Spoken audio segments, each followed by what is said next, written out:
زما سوال دا ده چې نن سبا په انټرنیټ انلاین ډیر خلک کار کوي، پیسې انویسټوي او ګټي. دا څنګه کار ده؟ دا جینۍ پوښتنه کوي چې انلاین پیسې انویسټ کول څنګه کار دی. نن سبا انلاین ارنینګ پیسو خلکونه مغز ګرځولې دي. د خلکو ذهني صلاحیتونه بیخي ختم کړي دي. خلک د خپل کاروبارونو له کارونو پاتې کړي دي. هر څوک غواړي چې زر تر زر په شپې چې مالدار سم او ښه ډېره پیسې وګټم. خو نه، داسې هم نه ده. مالدارۍ دپاره ډېر مهنت او ډېره تجربه پکار وي.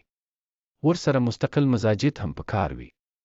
یاد ولرئ، هر کله چې کوم ویب سایټ تاسو نه په ابتدا چې د پیسو غوښتل کوي، لکه ټاینز کمپنۍ، فارسیج او داسې نورې کمپنۍ چې پیسو بغیر تاسو ته کار نه درکوي، نو ته پوه یې چې دا صفا فراډ او دوکه ده. که څوک په صحیح طریقه په انټرنیټ چې مهنت او کار کوي، نو هغه انټرنیټ نه ډېرې پیسې ګټلای شي.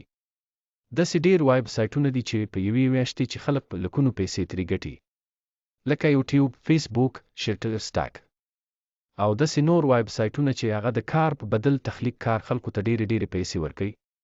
که تاسو غواړئ چې زدا معلومه کړم چې کوم ویب سایټ صحیح ده او کوم غلط، نو تاسو اوس په ګوګل چې سرچ کړئ skemadvisor.com، تاسو دلته کې معلومه ولای شئ د هغه فراډي ویب سایټ چې دا په انټرنیټ چې څومره مقبول ده.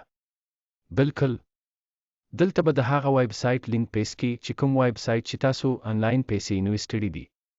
که چیرې دا شینه لیکنه 0 نه ډیره وه، نو دا ویب سایټ روغ ده، او که چیرې دا 0 نه کم و، نو بیا خو زر تر زره ځان ترې لرې که. دا تا دې پاره مزر ده. زما ملګرو، داسې په دنیا چې یو ویب سایټ نسته چې ته سحر کار وکړي او دای بیا ماښام تا ته په لکونو پیسې درکوي. هغه ځکه چې هرې کامیابۍ شاته ډېر اوږد د مهنت او مشکلاتو داستان پروت وي. که غواړې چې مالدار شم او ښې ډېرې پیسې وګټم، نو مهنت کوه، د صبر ماده په جان چې پیدا کوه، خپله تجربه جوړوه، تخلیق کار جوړ سه، پیسه او کامیابي به تاپسې په خپله منډې وهي. نن سبا په انټرنیټ انلاین پیسې ګټلو دپاره فراډیانو هر قسم جالونه خور کړي دي، او اکثر په داسې جالونو چې د ینګ ځوانانو شکلونه ډېر لیدل کیږي. هغه ځکه چې دوی معصوم وي، په خلکو اعتبار زر کوي. بس خو دغه خو د فراډي سړي دپاره کافي وي چې ته د باندې اعتبار وکړي. هغه د خپل ویب سایټ تا ته داسې باغونه درښکاروي چې ستا خوله ورته اوبه وبسي.